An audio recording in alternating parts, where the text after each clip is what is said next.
Friends, welcome to increase knowledge for education channel. So చూడండి, మనకి ఈరోజు చెప్పేటువంటి కాన్సెప్ట్ వచ్చేసి మనకు టీఎల్ఎం కిందికి వచ్చేసి అంటే బోధన ఉపకరణాలు ఏ దాంట్లో ట్రైబల్లో దాంట్లో మనకు సబ్ టాపిక్గా కొన్ని అంశాలు ఇవ్వడం అనేది జరిగింది. ఆ అంశాలు ఏంటంటే ఒకటి వచ్చేసి ఎడ్గార్డెల్ అనుభవ శంకువు అనేది ఒక టాపిక్ అనేది ఉండడం జరిగింది. దాంతోపాటు మనకు కోబిన్ పరిశోధనలు అనేటువంటి ఈ కాన్సెప్ట్ అనేది ఉండడం అనేది జరిగింది.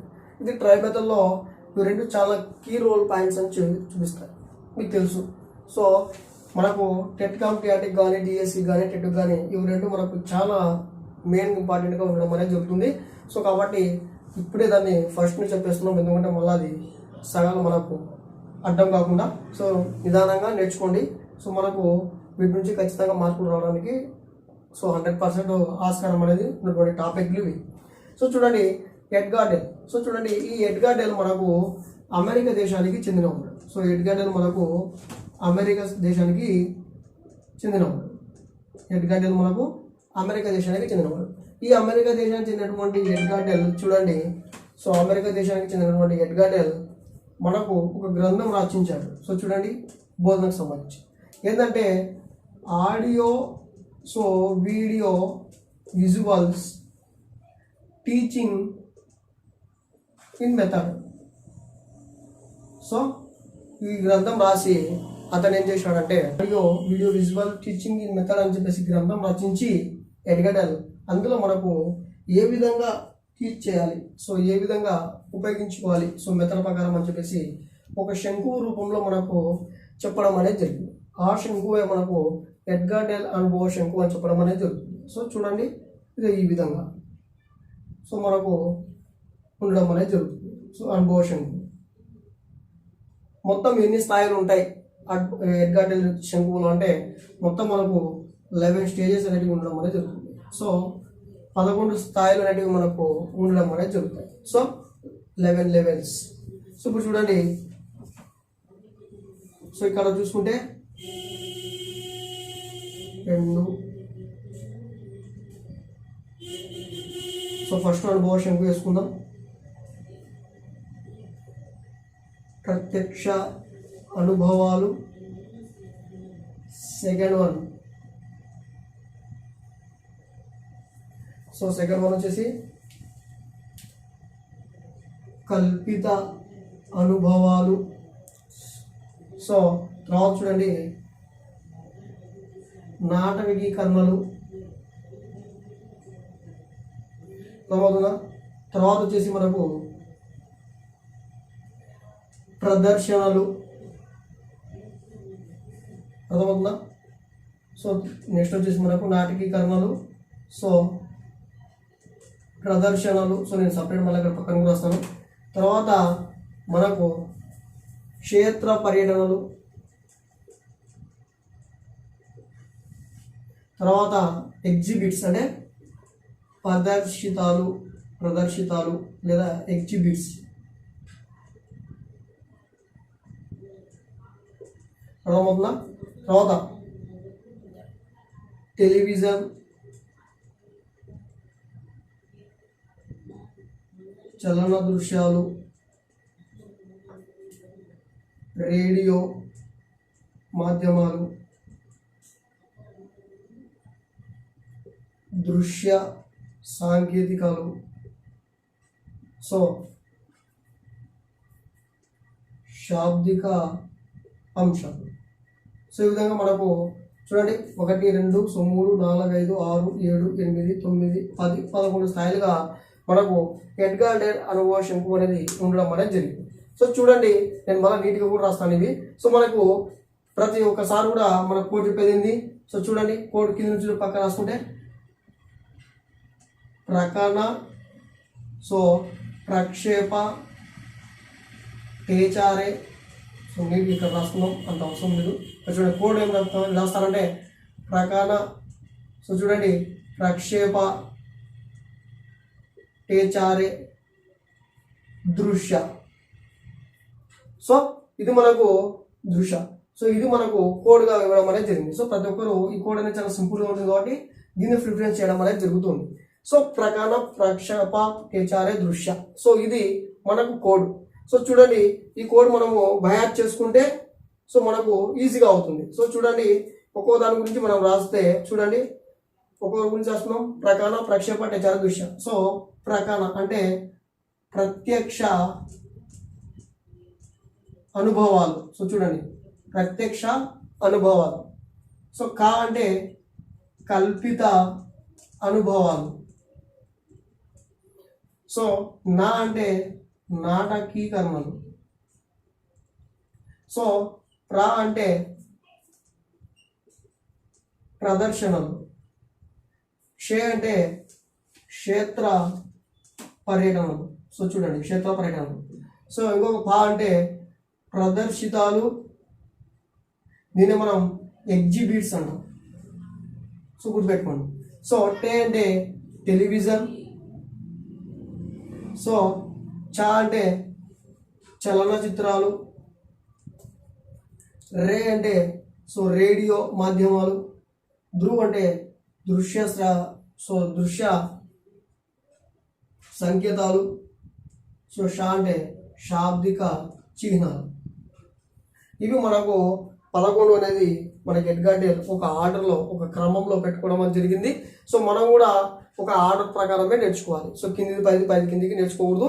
సోపానాలు మ్యాక్సిమం మీరు ఏం చేయాలంటే స్టేజెస్ ఏం చేయాలంటే లైన్గా నేర్చుకోవడానికి ట్రై చేయండి. మ్యాక్సిమం ట్రై మెథడ్లో చూడండి ఈ కోడ్ గుర్తుపెట్టుకోండి. ప్రకాణ, ప్రక్షేప, టేచార, దృశ్య. సో ఇది కోడ్ పెట్టుకుంటే మనకు ఒక ఆర్డర్ సీక్వెన్స్ ప్రకారం మనకు గుర్తుండడానికి ఆస్కారం అనేది ఉంటుంది. సో చూడండి ఈ విధంగా ఉన్నటువంటి ఎడ్గార్డేల్ శంకు గురించి మనం పరిచయం చేసుకోవాలి. సో ఏమేమి ఉంటాయి భాగాలని. సో చూడండి ఈ కొన భాగంలో ఉండేది మనకు దీన్ని మనం శీర్ష భాగం అంటాం. దీన్ని మనం అగ్ర భాగం అంటాం. దీన్ని మనం కొన భాగం అంటాం. సో 3 భాగాలు పేర్లు ఉన్నాయి దీనికి. కింద చూడండి ఈ బేస్మెంట్ ఉంది కదా, దీన్ని మనం ఆధార భాగం అంటాం. దీన్ని మనం మూల భాగం అంటాం. సో గుర్తుపెట్టుకోండి క్రింది భాగం అనమాట. సో పీఠ భాగం అని కూడా చెప్తుంది. ఏమంటాం పీఠ భాగం. ఈ విధంగా పేర్లు ఉన్నాయి. సో కింద ఉండేదేమో బేస్మెంట్. సో చూడండి పీఠ భాగం, ఆధార భాగం, మూల భాగం అంటాం. సో పైన ఉన్నటువంటి ఎడ్జ్ దీన్ని మనం ఏమంటామంటే శీర్ష భాగం, అగ్ర భాగం, కొన భాగం అని చెప్పడం అనేది జరుగుతుంది. సో పై భాగాన్ని ఆ పేరుతో పిలుస్తారు. సో కింది భాగాలను ఈ విధంగా పిలుస్తారు.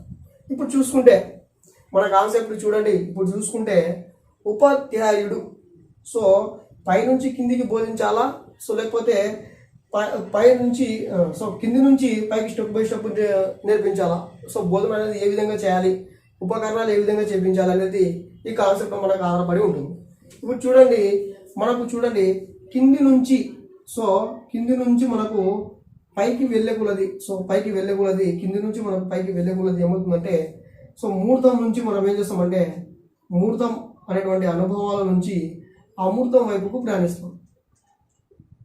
చూడండి కింది నుంచి మనం ఒక స్టెప్ పైకి వెళ్తూ ఉంటే మనకు మూర్త అనుభవాలు అనేటివి పోయి మనకేమొస్తాయి అమూర్త అనుభవాలు అనేటివి రావడం అనేది జరుగుతూ ఉంటుంది. అసలు మూర్తం అంటే ఏంది, అమూర్తం అంటే ఏంది అనేటువంటి కాన్సెప్ట్ మీకు అర్థం కావాలి. ఫస్ట్ మూర్తం అంటే మన కంటికి కనిపించాలి, అర్థమవుతుందా? ఆ వస్తువు కానీ ఆ ప్రయోగం కానీ సో ఏం చేయాలి, మన కంటికి కనిపించాలి. సో అటువంటి భావనలు కల్పించేటివి మనకు మూర్త భావనలు అని చెప్తాం. అర్థమవుతుందా?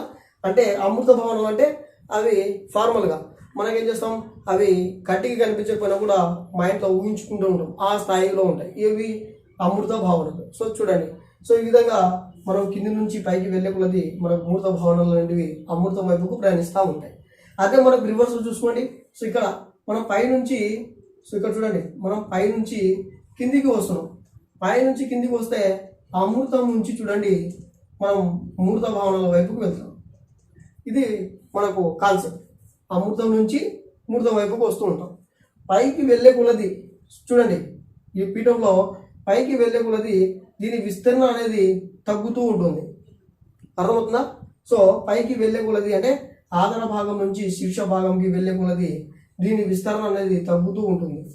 అదే శీర్ష భాగం నుంచి ఆధార భాగానికి వస్తూ ఉన్నప్పుడు దీని యొక్క విస్తీర్ణం అనేది పెరుగుకుంటూ వస్తూ ఉంటుంది. ప్రతి పాయింట్ కూడా ఇంపార్టెంటే కాబట్టి డీటెయిల్గా చెప్తున్నాను. సో చూడండి ఇప్పుడు ఉపాధ్యాయుడు ఉన్నాడు. సో ఉపాధ్యాయుడు పైనుంచి కిందికి బోధించాలా లేకపోతే పైనుంచి కిందికి వెళ్ళాలి, కింది నుంచి పైకి వినిపించాలనేది కాన్సెప్ట్. ఇప్పుడు చూడండి ఉపాధ్యాయుడు ఉన్నాడు. సో టీచింగ్ చేయాలి.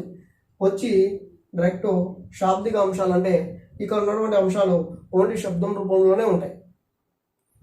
ఆ శబ్దం రూపంలో ఉన్నప్పుడు అతను మైండ్లో ఊహించుకోవాలి.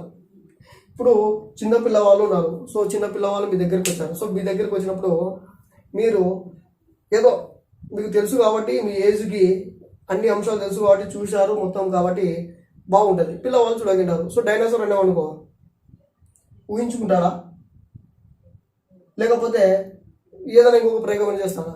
కాదు కదా. ఫస్ట్ నువ్వు చూపించాలి వానికి. సో చూపించి తర్వాత నువ్వు అడిగితే అతను మెదడులో వస్తుంది ఆ డ్రాయింగ్ పిక్చర్ అనేది. సో డైనోసార్ అంటే అది, ఎలిఫెంట్ అంటే అది అని. సో కాబట్టి చూడండి, ఎప్పుడైనా కానీ ఉపాధ్యాయులు ఏం చేయాలంటే ఎప్పుడైనా సరే కింది నుంచి పైకి మాత్రమే విద్యను బోధిస్తూ ఉండాలి. ఈ ఆర్డర్ ప్రకారమే బోధిస్తున్నారు. కింది నుంచి పైకి అంటే మూర్త భావనల నుంచి అమూర్త భావనలకు విద్యార్థికి బోధించాలి. సో ఈ కాన్సెప్ట్ పట్టుకొని మనకు చాలా థీరీస్ కూడా ఉన్నాయి. సో బోధన టీచింగ్ మెథడ్స్ కూడా ఉన్నాయి. ఇవే మనం ఏమంటామంటే పరిభాషలో తెలిసిన అంశం నుంచి తెలియని అంశాలకు తీసుకువెళ్ళాలి. సరళంగా ఉన్నటువంటి కాన్సెప్ట్ నుంచి సంక్లిష్ట కాన్సెప్ట్లోకి తీసుకువెళ్ళాలి. మూర్త భావనల నుంచి అమూర్త భావనలోకి తీసుకువెళ్ళాలి. ఈ ఆధారం చేసుకునే మనకు బోధన పద్ధతులు కూడా ఏర్పాటు చేయడం అనేది జరుగుతూ ఉంది. ఎక్స్పెషల్లీ విద్యార్థి కేంద్రీకృత బోధనలు అయితే దీని మీదనే ఆధారపడి ఉన్నాయి. ఆగమన కావచ్చు, నిగమన కావచ్చు, ఏ పద్ధతి తీసుకున్నాం అర్థమవుతుందా? సో నిగమన కాదు ఆగమన తీసుకున్నాం అర్థమవుతుందా? కొన్ని పద్ధతులు మనకు సరళ నుంచి సంక్లిష్టంకి, సో తెలిసిన వాటి నుంచి తెలియని వాటికి, సో ముహూర్తం నుంచి అమూర్తంకి వెళ్తూ ఉంటాయి. సో ఈ కాన్సెప్ట్లో మనకు ఇక్కడ డీటెయిల్ అనేది అనిపిస్తూ ఉంటుంది. ఇప్పుడు మనము ఒక ఎగ్జాంపుల్ ప్రకారం చూసుకున్నాం. అర్థమవుతుందా? ఒక ఎగ్జాంపుల్ చూస్తున్నాం. ఇప్పుడు ప్రత్యక్ష అనుభవాలు అనేటువంటిది ఒక కాన్సెప్ట్ ఉంది. ఇప్పుడు మనము సోషల్ హిస్టరీ తీసుకున్నాం. సో చూడండి, సోషల్లో హిస్టరీ పార్ట్ తీసుకున్నాం. ఏ దాని గురించి చెప్తున్నాం మనం? గోల్కొండ, సో చార్మినార్ గురించి చెప్తున్నాం. ఏం చెప్తున్నాం? గోల్కొండ చార్మినార్ గురించి చెప్తూ ఉన్నాం. సో మహమ్మద్ కులీ కుతుబ్ షా అంట అది ఇది అని చెప్తూ ఉన్నాం. ఏమి చెప్తున్నప్పుడు మనకు చెప్పడంతో అతనికి అర్థం కాదు. సో మనం ఏం చేస్తామంటే ప్రత్యక్షంగా చూపిస్తాం. అర్థమవుతుందా? డైరెక్ట్గా చూపిస్తాం. ప్రత్యక్షం అంటే డైరెక్ట్గా చూపించడం. డైరెక్ట్గా చూపిస్తే ఆ పొడగా ఆ పిల్లవాడి మైండ్లో ఫిక్స్ అయిపోతుంది. అర్థమవుతుందా? ఫిక్స్ అయిపోతాయి. డైరెక్ట్గా చూపిస్తాం. అది బొమ్మ రూపంలో కావచ్చు, ఏదైనా కావచ్చు, డైరెక్ట్గా చూపిస్తాం. దాన్ని మనము ప్రత్యక్ష అనుభవం అని చెప్తాం. తర్వాత మనం ఏం చేస్తాం? కల్పిత అనుభవాలను తీసుకొస్తాం. ఇక్కడ చూడండి, ప్రత్యక్ష అనుభవం అంటే మీరు చెప్పేటువంటి ఒక కాన్సెప్ట్, ఒక విహారయాత్రకు సో వేటికి వెళ్ళినప్పుడు మనం ప్రత్యక్షంగా చూపించడం పిల్లవానికి. సో ఆ కాన్సెప్ట్ చెప్పిన తర్వాత మనకు కల్పిత అనుభవం అంటే చూడండి, కల్పిత అనుభవానికి మరొక పేరు ఉంది, ప్రాతినిధ్య. సో చూడండి, ప్రాతినిధ్య అనుభవం అంటారు. కల్పిత అనుభవాలకు మరొక పేరు ప్రాతినిధ్య అనుభవాలు. దీంట్లో ఏముంటాయి అంటే 3Ds ఉంటాయి. సో 3D ఉపకరణాలు ఉంటాయి. అంటే మనకు ఏం చెప్పాలి? సో నమూనాలు ఉన్నాయి, డయోరామా ఉంది, తోలు బొమ్మలు ఉన్నాయి, స్పెసిమన్స్ ఉన్నాయి. సో ఇవల్ల మనకు 3D కిందికి వస్తాయి. 3D టీచింగ్ మెటీరియల్స్ అవి. అర్థమవుతుందా? సో అవి మనకు కల్పిత అనుభవాలుగా ఉంటాయి. అంటే అక్కడ ఉన్నటువంటి ఒరిజినల్ కాకపోయినా కూడా దాని జిరాక్స్ మాదిరిగా, అంటే దాని నమూనుగా మన 3D రూపంలో చూపించడానికి ఉపయోగపడుతుంది. అంటే ఇప్పుడు ఉన్నటువంటి ఒక వస్తువు చార్మినార్ మనం ఒక వెళ్ళి తీసుకువెళ్ళాం, తాజ్మహల్ తీసుకువెళ్ళి చూపించలేం, ఆగ్రాకి వెళ్ళాలి, ఏమై అక్కడికి వెళ్ళి తాజ్మహల్ చూపించలేక బదులు మనం ఏం చేస్తామంటే దానికి నమూనా ఉన్నటువంటి ఒక బొమ్మను తీసుకొచ్చి చూపిస్తూ ఉంటాం. దాన్ని మనం ఏమంటామంటే ప్రాతినిధ్య అనుభవం అని చెప్పడం అనేది జరుగుతూ ఉంటుంది. సో పోయినసారి టెట్కామ్ టియాట్లో ఒక క్వశ్చన్ చెప్పడం ఒక అడిగారు ప్రాతినిధ్య అనుభవం గురించి. క్రింది వాటిలో ప్రాతినిధ్య అనుభవం ఏది అని అడగడం అనేది జరిగింది. ప్రాతినిధ్య అనుభవం అంటే మీకు గుర్తుండాలి, అవి ఒక కల్పితాలు. దీంట్లో నమూనాలు ఉంటాయి, సో దీంట్లో స్పెసిమన్లు ఉంటాయి, దీంట్లో డయోరామా ఉంటుంది, తర్వాత దీంట్లో తోలుబొమ్మలు అనేటువంటి 3D ఉపకరణాలు అంటే దీంట్లో ఉంటాయి అని మీకు గుర్తుంటే అక్కడ వాడు ఆప్షన్లోనే ఇచ్చినాడు జీవకణ నమూనా అని. ఆప్షన్లోనే ఇచ్చాడు జీవకణ నమూనా అని. మీరు దానికి టిక్కు పెట్టాల్సి వస్తుంది. అర్థమవుతుందా? సో కాబట్టి ప్రాతినిధ్య అనుభవం అంటే కల్పిత అనుభవాలకు రెండు కూడా ఒకటే కాబట్టి గుర్తుపెట్టుకోండి. కల్పిత అనుభవాలన్నా ప్రాతినిధ్య అనుభవాలన్నా రెండు ఒకటే గుర్తుపెట్టుకోండి. థర్డ్ వన్కి వచ్చేస్తే నాటకీకరణలు. సో ఇదే అంశాన్ని మనము ఒక నాట్య రూపంలో కానీ, అర్థమవుతుందా, ఒక ప్రోగ్రాం పెట్టించి నాటకీకరణం చెప్పించడం, నాట్యం చెప్పించడం ద్వారా కానీ, లేకపోతే ఒక నాటకం, సో ఒక నాటకం చేపించి పాత్రలలో ఇన్వాల్వ్మెంట్ చేయడం ద్వారా కానీ నేర్పిస్తే దాన్ని నాటకీకరణలు అని చెప్పడం అనేది జరుగుతుంది. సో ప్రదర్శనలు, సో ఇది కూడా సేమ్ టు సేమ్ దానికి రిలేటివ్గానే. సో ఏదైనా ఒక అంశాన్ని మామూలుగా ప్రదర్శన చేపించడం, ఏమని మనకు కావాల్సినటువంటి అంశం కావాలి కాబట్టి ఆ అంశానికి సంబంధించినటువంటి గేయాల రూపంలో కానీ, సో అంశాల రూపంలో కానీ, సో ఏం చేస్తుంటాం, పాడుకుంటూ అభినయం చేసుకుంటూ ప్రదర్శనలు చేస్తూ ఉండొచ్చు. అది కూడా నేర్పించడానికి అంశం ఈజీగా ఉంటుంది. తర్వాత క్షేత్ర పర్యటనలు. సో మనము ఎప్పుడన్నా క్షేత్ర పర్యటనలకు ఎందుకు వెళ్తాం, ఏదైనా అంశం దగ్గరగా ఉన్నప్పుడు క్షేత్ర పర్యటనకు వెళ్ళి అక్కడ ఉన్న అంశాన్ని తీసుకొచ్చుకుంటూ ఉంటాం. ఇప్పుడు నేలల రకాలు ఉన్నాయి. సో మీ చుట్టుపక్కల ఉన్నటువంటి నేలలు ఏ విధంగా ఉంటాయంటే ఒక పీరియడ్కు పోయి తీసుకొచ్చుకొని సేకరించుకొని చేస్తుంటాం. ఇవి క్షేత్ర పర్యటనల కిందకి వస్తాయి. ప్రదర్శితాలు, సో చూడండి ప్రదర్శితాలు, సో ఎగ్జిబిట్స్ అంటే సో మీకు తెలుసు. సో మామూలుగా ఈ విధంగా చేసినటువంటి ఈ కాన్సెప్ట్లను ఇక్కడ ఏం చేస్తారంటే ప్రదర్శన రూపంలో, అంటే మామూలుగా విజువల్ రూపంలో చూపించడము, సో ఆ విధంగా చేయడానికి ఉపయోగపడుతూ ఉంటాయి. సో మనకు ఉన్నాయి కదా ఇవి ఏపీడిఎస్, ఓవర్ హెడ్ ప్రాజెక్టులు, సో ఇటువంటి వాటిని ఉపయోగించి చూపించడం అనేది జరుగుతుంది. తర్వాత టెలివిజన్ అనేది వస్తుంది మనకు. సో చూడండి టెలివిజన్ అంటే మనకు తెలుసు. సో ఒక ఛానల్లో మనకు ఎప్పుడైనా సరే మనకు డైనోసార్ ఇప్పుడు బొమ్మ రూపంలో చూసాము, సో నమూనా రూపంలో చూసినాము కాబట్టి మనకు ఎప్పుడన్నా టీవీ రూపంలో సో డిస్కవర్ ఛానల్ కానీ సో ఏదైనా కనిపించినప్పుడు అక్కడ కొత్త కొత్త అనుభవాలు అంటే మనకు వస్తూ ఉంటాయి. ఆ అనుభవం మనకు టెలివిజన్లో ఉంటుంది, డిస్కవర్ ఛానల్ కానీ ఏదైనా కానీ. తర్వాత చూడండి చలన దృశ్యాలు లేదా చిత్రాల్లో మనకు ఒకటి ఫిలిం అనేది మేకర్ అనేది చేస్తూ ఉంటారు. సో మనం సినిమాలు చూస్తున్న సినిమాల రూపంలో కూడా మనకు కనిపిస్తున్నాయి. సో చలన దృశ్యాలన్నా కూడా మనకు ఒక డెవలప్మెంట్ చేయడానికి ఉపయోగపడుతుంది. సో రేడియో మాధ్యమాలు మనకు ఉపయోగపడతాయి.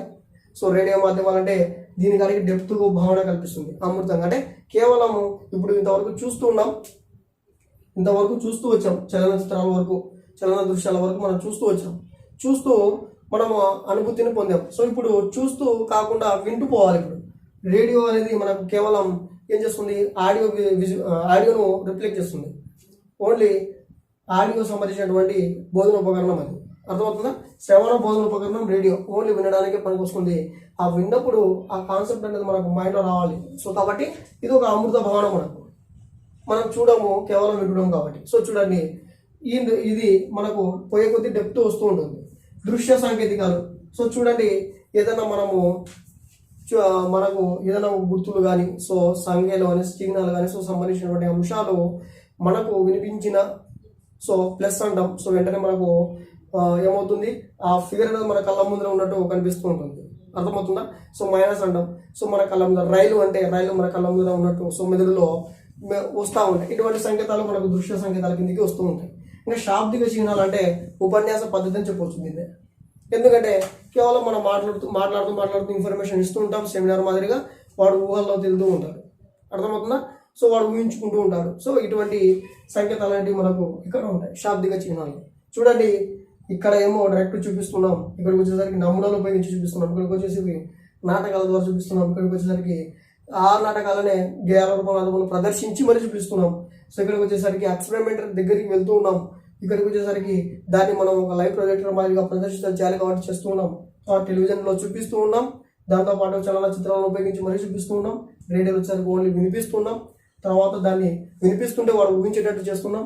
తర్వాత వచ్చేసి వానికి లాస్ట్కు చెప్తూ ఉంటే డెవలప్మెంట్ అయ్యి లాస్ట్కు అమృత భవనాలు ఏంటంటే ఒక కాన్సెప్ట్ నువ్వు చెప్తున్నావు అంటే వాడు ఆ విధంగా అక్కడ ఉన్నట్టు ఊహించుకుంటూ ఉంటాడు. ఆ విధంగా తీసుకొస్తాయి ఈ బోధన కార్యక్రమాలు. సో చూడండి కింది నుంచి పైకి వెళ్ళకూడదు, అర్థమవుతుంది. కాబట్టి ఉపాధ్యాయుడు ఎప్పుడైనా సరే కింది నుంచి పైకి మాత్రమే టీచింగ్ అనేది చేయాలి. అంటే మూర్త భావాల నుంచి అమృత భవనాల వైపు మాత్రమే టీచింగ్ చేయాల్సి ఉంటుంది. సో చూడండి మనకు రకరకాల ఎగ్జాంపుల్స్ అనేటివి ఇందులో దొరుకుతూ ఉంటాయి. చూడండి 11లో, సో 11 కదా మధ్యస్థంగా ఏ విధంగా అడుగుతారు క్వశ్చన్లు అంటే ఈ 11 స్టేజెస్లో మధ్యస్థంగా ఉన్నటువంటి సో భాగం ఏది అన్నప్పుడు సో మధ్యస్థంగా చూడండి ఇక్కడ నుంచి 5 ఉన్నాయి, ఇక్కడ నుంచి 5 ఉన్నాయి. సో మధ్యస్థంగా ఏముంది, ఎగ్జిబిట్స్ ఉన్నాయి. ఇది మధ్యస్థంగా ఉన్నటువంటి భావన. లేదు ఐదవ ఎడ్గర్డెన్స్ అనుభవ శంకులో 5వ స్థానం ఏది కలిగి ఉంది, సో ఎంచుకోండి. 5వ స్థానంలో ఏముంది, సో మనకు క్షేత్ర ప్రజ్ఞలు ఉన్నాయి. లేదా శాబ్దిక చిహ్నాలు అనేటివి ఏ స్థాయిలో ఉన్నాయి, సో 11th స్థాయిలో ఉన్నాయి. ఈ విధంగా అడుగుతూ ఉంటారు. సో కాబట్టి ఆర్డర్ అనేది మీరు నేర్చుకుంటూ ఉండాలి. సో చూడండి మెయిన్ ఇంపార్టెంట్ కల్పిత అనుభవాలన్నా ప్రాతినిధ్య అనుభవాలన రెండు ఒకటే. మళ్ళీ మీరు ప్రాతినిధ్య అనుభవం అనేది లేదు కదా అని మీరు క్వశ్చన్ చేయకండి. కల్పిత అనుభవాలకే మరొక పేరు ప్రాతినిధ్య అనుభవాలు. సో వాటికి క్వశ్చన్ పేపర్లో ఏ విధంగా అడిగినా కూడా మీరు ఈ 11 ఆర్డర్లు నేర్చుకోవాల్సి ఉంటుంది. వాడు ఏమని అడుగుతాడు? సో చూడండి, మనకు ప్రత్యక్ష అనుభవాల కంటే ప్రత్యక్ష అనుభవాల కంటే అమూర్తంగా కలిగినటువంటి, అంటే అన్నిటికంటే అమూర్తంగా కలిగిన భావన కలిగించేటివి అని ఒక 4 ఆప్షన్లు ఇవ్వచ్చు. లేదా ఇక్కడ మధ్య సెంటర్ పాయింట్ ప్రదర్శితాలు ఉన్నాయి. దీన్ని బేస్ చేసుకొని ప్రదర్శితాల కంటే ఎక్కువ అమూర్త భావన కలిగించేటువంటి అంశాలు ఏమున్నాయని ఇవ్వచ్చు. లేదా క్షేత్ర ప్రకటనలను పెట్టేసి ఏదో ఒక కాన్సెప్ట్ పెట్టేసి దానికి ఎక్కువ అమూర్త భావనలు కలిగించేటివి ఏమిటి, లేదా దానికి ఎక్కువగా అమృత భవనాలు ఎక్కించేటివి తగ్గించేటివి అనేటివి మనకు అడుగుతూ ఉంటారు. కాబట్టి మీకు ఈ ఆర్డర్ అనేది గుర్తుపెట్టుకోవాలి. సో కింద నుంచి పైకి వెళ్ళే కొద్దీ మూర్తం నుంచి అమూర్తం పోతాం. సో పై నుంచి కిందికి వచ్చే కొద్దీ సో అమూర్తం నుంచి మూర్తంకి వస్తామని గుర్తుపెట్టుకుంటే మీ కాన్సెప్ట్ చాలా ఈజీగా ఉంటుంది. సో సరేనా, ఇది మనకి ఎడ్గార్డేల్ సంబంధించినటువంటి మనకు ఉన్నటువంటి టాపిక్. ఇది ఒక టాపిక్గా మనకు ఇవ్వడం అనేది జరిగింది. ఇప్పుడు మనకు నెక్స్ట్ చూసుకుంటే మనకు ఇంకొక శాస్త్రవేత్త ఉన్నారు, కోబిన్. సో ఎవరు ఉండడం జరిగింది? కోబిన్. సో చూడండి, ఈ కోబిన్ శాస్త్రవేత్త కూడా జ్ఞానేంద్రియాల యొక్క ప్రయోగాలు చేసి, సో చూడండి దాని పాత్ర ఏ విధంగా ఉంది మనం అభ్యసించేటప్పుడు. సో బోధన కార్యక్రమంలో జ్ఞానేంద్రియాల పాత్ర ఎంత ఉంది అని చెప్పింది కోబిన్ పరిశోధన. సో కోబిన్ పరిశోధన ఎప్పుడు జరిగినాయి? మనకు 1968లో జరిగింది. సో గుర్తుపెట్టుకోండి, 1968లో జరిగింది. ఈయన జ్ఞానేంద్రియాల పైన, సో చూడండి జ్ఞానేంద్రియాల పైన దాని పనుల పైన పరిశోధన చేసి ఈ విద్యకు ఏ విధంగా సహకారం చేస్తున్నాయి, సో బోధనకు ఏ విధంగా ఉపయోగపడుతుందని ప్రయోగాలు చేయడం అని జరిగింది. ఎవరు? కోబిన్. దీని ప్రకారం చూసుకుంటే మనకు చూడండి కన్ను, సో జ్ఞానేంద్రియాలు కన్ను, సో ముక్కు, చెవులు, నాలుక, చర్మం 5 ఉంటాయి. అర్థమైందా? కన్ను ద్వారా మనం చూసుకుంటే 83% అనేది మనకు రావడం అనేది జరుగుతుంది. సో బోధన చేస్తూ ఉంటే 83% మనం కన్ను ద్వారా నేర్చుకోవచ్చు. ముక్కు ద్వారా మనకు 3.5% నేర్చుకోవచ్చు. అదే చెవుల ద్వారా 11% నేర్చుకోవచ్చు. అనుకుంటున్నా 11% మనము చెవుల ద్వారా, అంటే ఈ చెవి అనే జ్ఞానేంద్రియం ద్వారా మనం బోధించేటువంటి విద్యను అర్థం చేసుకోవచ్చు, నేర్చుకోవచ్చు అని అర్థం దానికి. నాలుగో ద్వారా చూడండి 1%. సో చూడండి 1% మాత్రమే నాలుగో ద్వారా మనము బోధించేటువంటి బోధనను నేర్చుకోవచ్చు అని. చర్మం ద్వారా అయితే 1.5% మనకు ఏమవుతుంది, విద్యను అభ్యసించడం అనేది జరుగుతుందని చెప్పేసి పరిశోధన చేసి మరి మనకు కోబిన్ చెప్పడం అనేది జరిగింది. సో కోబిన్ పరిశోధనలు కూడా మనకు చాలా ఇంపార్టెంట్. ఇప్పుడు ఇవేంటివి? జ్ఞానేంద్రియాల పరంగా ఈ జ్ఞానేంద్రియాలు ఉపయోగించి వర్క్, సో పని ద్వారా మనకి ఏ విధంగా వస్తున్నాయో చూసుకోవాలి. ఇప్పుడు మనకు ఉన్నాయి శ్రవణం ఉంది, సో అంటే వినడం. సో వినడం ద్వారా మనకి ఎంత వస్తుంది? 20% రావడం అనేది జరుగుతుంది. అదే పఠనం, సో చూడండి పఠనం అంటే చదవడం. కేవలం చదివితే మనకు 10% మాత్రమే నేర్చుకుంటాం. అర్థమవుతుందా? 10% మాత్రమే నేర్చుకుంటాం. అదే మనకు చూడండి చూడడం, సో చూడడం ద్వారా మనం 30% నేర్చుకుంటాం. ఒక అంశాన్ని చూడడం ద్వారా మనము 30% నేర్చుకోవాల్సి ఉంటుంది. ఇప్పుడు చూస్తూ వినడం ద్వారా మనకు ఏమొస్తుంది? సో చూస్తూ వినడం అంటే ఏమని అర్థం? మనం చూస్తున్నాం, వింటూ ఉన్నాం. ఇప్పుడు నేను చెప్తూ ఉన్నాను, మీరు చూస్తూ ఉన్నారు, వింటూ ఉన్నారు. సో దీన్ని ఏ పద్ధతి అంటాం మనము? ఉపన్యాస పద్ధతి అంటాం. సో చూడండి ఇది ఒక ఉపన్యాస పద్ధతి. సో కాబట్టి ఈ ఉపన్యాస పద్ధతి చూస్తూ వినడం ద్వారా మనకు 50% రావడం అనేది జరుగుతుంది. కేవలం 50% రావడం అనేది జరుగుతుంది. అదే అంశాన్ని నువ్వు వివరిస్తే 70% వస్తుంది. గుర్తుపెట్టుకోండి, అదే అంశాన్ని నువ్వు వివరిస్తే 70% వస్తుంది. అదే అంశాన్ని వివరిస్తూ పరిశోధన చేసి వివరిస్తే 90% వచ్చేస్తుంది. అర్థమవుతుందా? 90% వచ్చేస్తుంది. ఇది నేను చెప్పింది కాదు. సో కోబిన్ ఆ వర్క్ బట్టి, సో ఈ జ్ఞానేంద్రియాలను బట్టి మనకు ప్రయోగాలు చేశాడు. సో ప్రయోగాలు చేయడం ద్వారా మనకి వల్ల తెలిసి ఉన్నాయి. సో చూడండి కన్ను ద్వారా మనము చూడడం ద్వారా 83% నేర్చుకుంటాం. సో ముక్కు ద్వారా మనం 3.5% నేర్చుకుంటాం. చెవుల ద్వారా 11%, నాలుగు ద్వారా 1%, చర్మం ద్వారా 1.5% అని గుర్తుపెట్టుకోండి. సో చూడండి మనకు ఇవి రావాలి. సో మనకు ఎగ్జామ్ పేపర్లో ఒకసారి అడుగుతూ ఉంటారు. వీటితో పాటు ఇవి చూసుకోండి. సో ఇక్కడ మనకు ఈ శాస్త్రవేత్త ఇక్కడ ట్రైమెథల్ కోబిన్ అనే దాని కిందనే ఇవ్వడం జరిగింది. కానీ తెలుగు మెథడాలజీలో సో వేరే పేరు ఉంది. సో తెలుగు మెథడాలజీలో చెప్తున్నప్పుడు ఆ వ్యక్తి ఎఫ్తో స్టార్ట్ అవుతుంది చెప్తాను అక్కడ. సో చూడండి, ఇక్కడ వినడం ద్వారా 20%, పఠనం చేయడం ద్వారా 10% నేర్చుకుంటారు, చూడడం ద్వారా 30% నేర్చుకుంటారు, చూస్తూ వినడం ద్వారా 50% నేర్చుకుంటారు. దీన్ని మనం ఉపన్యాస పద్ధతి అంటాం. వివరిస్తే 70% నేర్చుకుంటారు. ఒక అంశాన్ని నేను ఇప్పుడు వివరిస్తున్నా, మీకు నాకు 70% వచ్చేస్తుంది. అదే అంశాన్ని నేను పరిశోధన చేస్తూ వివరించాను అనుకోండి, 90% వచ్చేస్తుంది. సో గుర్తుపెట్టుకోండి, ఇది మనకు ఈరోజు కాన్సెప్ట్. ఎడ్గార్ డేల అనుభవ శంకుకు సంబంధించి కోవిన్ పరిశోధనకు సంబంధించినటువంటి చిన్న కాన్సెప్ట్ అండ్ ఇంపార్టెంట్ కాన్సెప్ట్. కాబట్టి సో మా ఇన్ఫర్మేషన్ మీకు వర్త్ అనిపిస్తే, సో ఇక్కడ కూడా స్కిప్ చేయకుండా చూడడానికి ట్రై చేయండి. సో మా ఇన్ఫర్మేషన్ మీకు వర్త్ అనిపిస్తే లైక్ అండ్ షేర్ చేయండి, కామెంట్ చేయండి. సో దాంతోపాటు సబ్స్క్రైబ్ కూడా చేయించండి. Thank you.